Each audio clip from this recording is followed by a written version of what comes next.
son bir yıl Azerbaycan futbolu için önemli bir yıl olmuştur. Şimdi Mükemmel'in söylediği kimi geniş hesabı verilecek. Ben önceden bu ilde elde olan uğurlarla arasındaki Federasyon tebrik etmek istiyorum.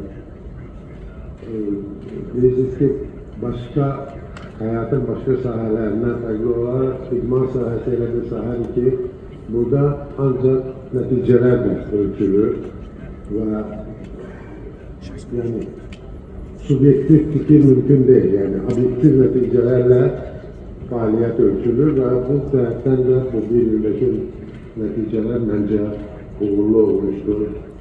Bir daha Qarabağ komandasının uğurları, son oyunlarda yığma komandanın uğurları, ayrıca da benim için daha vacip olan daxil ülke çempionatında olan rekabet.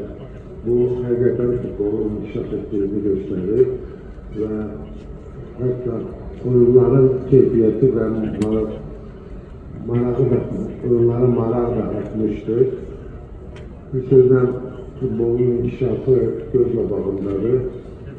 Ben bir daha bu münasebetle Federasyonu tebrik ederim ve konferansın içinde sizin hamınıza uğurlar arz etmek istiyorum.